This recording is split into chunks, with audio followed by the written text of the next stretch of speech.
Samore Love Bugs. You have now tuned in to my Merry recap. Guys, be sure to subscribe if you have not yet done so. Also, be sure to share this video wherever it is that you like to share videos, like perhaps Google+, Twitter, or Facebook, or wherever else you know to share videos. Alright guys, so we're going to get right into it.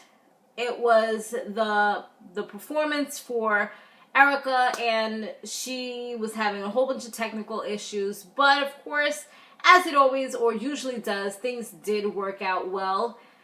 Tina, she's going to be getting remarried, and she's excited about it. She's meeting with the wedding planner, and she's telling them the way that she wants the place, the venue that she's doing. Well, it's not really a venue. It's like outside in Santa Barbara.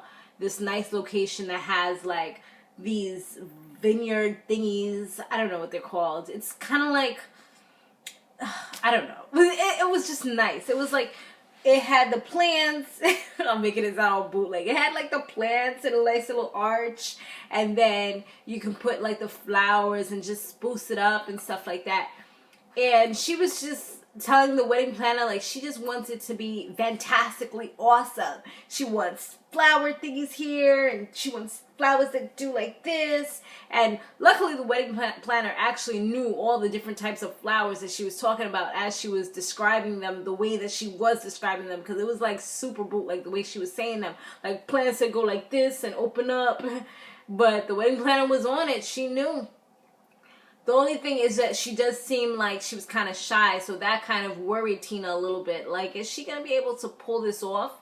I mean, I don't know. She should have hired her a David Titira. You know, that would have been snatched for the gods, honey. Snatch. But she's settling with this girl, so hopefully she does it. She probably is, because she's most likely like a celebrity wedding planner or something. Otherwise, she probably wouldn't have had her. Tina, she threw away her first ring. This is what Teddy's telling us. She threw away the first one, and the second one, she just kind of hammered it away. But I'm like, why did she throw away the first one? Was it during this time, or was it just she being a spoiled brat and was like, I want a new ring?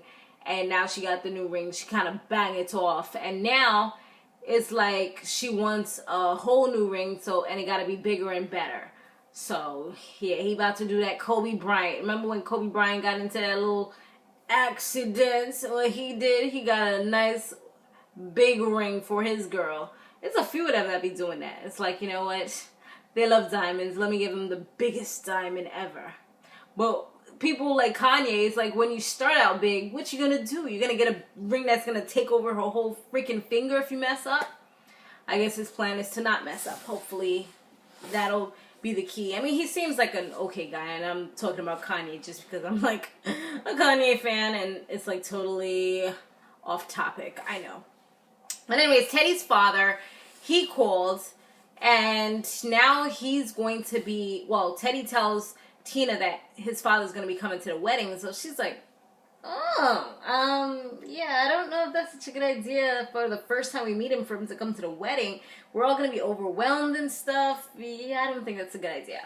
I feel like the reason why she was like, I don't think that's a good idea, because she don't know how this man look. He could be looking like some bum, some crackhead or something like that. I mean, you never know. This man was going for what? 23 years? We don't know what he been doing for 23 years. So perhaps we should meet him first before he comes to this big old wedding, because I want my wedding to be perfect. He could be a drunk. He could be somebody that just makes obscene jokes, just acts crazy. You never know. So he's like, you know what? Well, he's going to be coming to the party.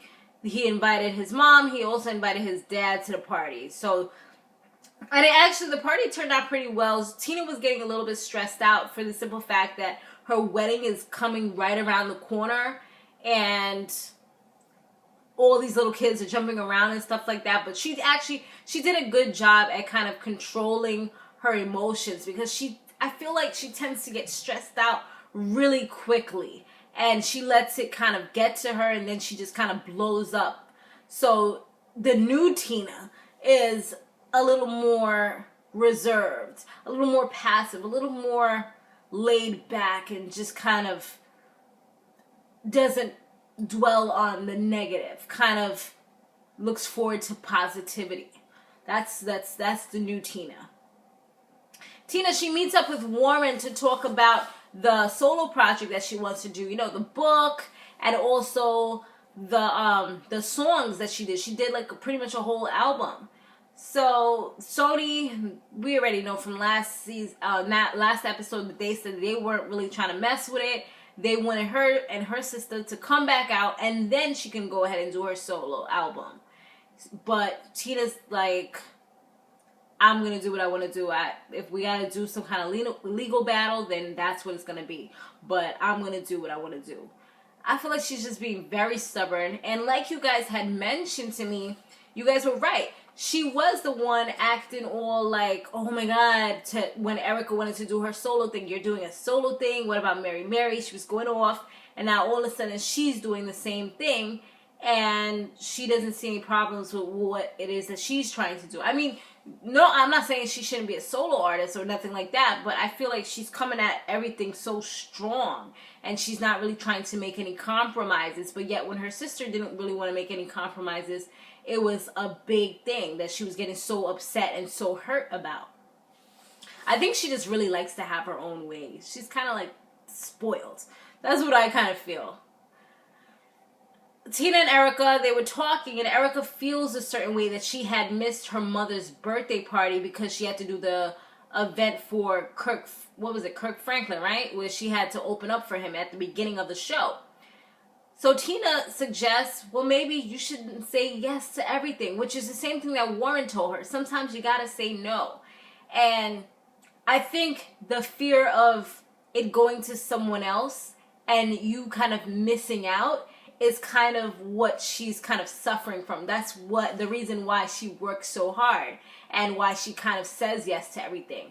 I've recently felt similar to this, but of course on a much smaller scale. Because on my main channel, Samore Love TV, I do a lot of product reviews and things like that. And I've been saying yes to almost everything, except like certain things that I'm just like totally against. But now I find myself like, oh my gosh, I have like to record non-stop. I have to, like this weekend, I have to record maybe like a full day worth of videos. I don't even have enough SD cards in order to do it. I'm going to have to put it on my computer and then record some more type of thing. And I'm thinking about it now, like what they're saying is so right. Yeah, you can't really say yes to everything. You got to start being a little more selective, but then you don't want to, especially when you're smaller, you don't want to miss out until you get to the place where you want to be. So I totally like felt and related to what Erica was saying, because she doesn't want to miss out. She wants to get to where she wants to go. So she's going to work. She's going to do what she got to do. So that's the mind. That's the goal set of a boss, of somebody who's really wanting to be successful. The only thing is that you have to remember your health as well, and you also have to put your family into there as well. You don't want to neglect your family, and you don't want to neglect your health either. And because if you don't have your health, then you're not going to be able to reach where you want to go. And if you don't have your family, then it's going to be lonely at the top, and you don't want that either. Google, she gets a message about an online magazine, and this was like towards, well, even before that, the party, it had went well with his father and everything. His father, Teddy's father, he kind of seemed like a slick talker type of thing, like a ladies' man. So perhaps that's where Teddy gets it from. Maybe that's why he was slinging that thing all around the town, like I had said last season. Perhaps that's why he was doing it, because let me tell you, his dad told his mom something about you gonna get it or something like that. And then when they introduced him to Tina and her mother, he was on some, oh, I see why you call her honey, yes. I'm like, ew, what are you doing? You just met these people. Calm it down, my brother. What's going on? What's going on? You know? So the final scene that they showed was where Google receives a message. And when she looks at it, it's from Sister to Sister, the online magazine, which I've seen before. I've seen a few articles, like celebrity type of articles and stuff like that on there. And it has, the headline is Teddy expecting baby on the way or something along those lines. I'm kind of paraphrasing from what I remember seeing. And it was Tina, and it was, I mean, not Tina, I'm sorry, it was Erica and it was Google that were there at the same time. And Erica was just like, oh my God, this is crap.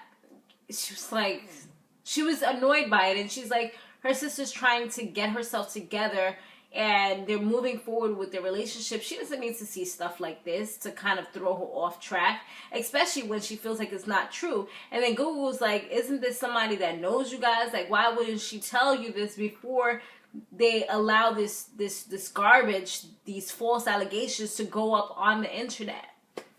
I mean, that definitely is kind of funny business, especially if you know the person who owns the magazine. For them to let something like that go up, not acceptable.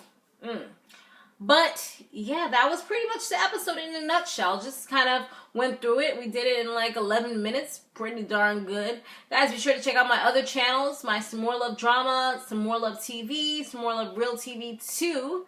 And also my son's channel, D-Rocks TV. All the information will be in the description area towards the bottom after I put up the little blog post that I have there. Okay, guys? And don't forget to follow me on Instagram, Samore's World, as well as Twitter, same name. And on my Facebook, it's The Real Samore Love. Yeah, The Real Samore Love, okay? Thanks for watching. Be sure to stay fabulous, live free, and soar limitless. I'll see you in the next one. Later.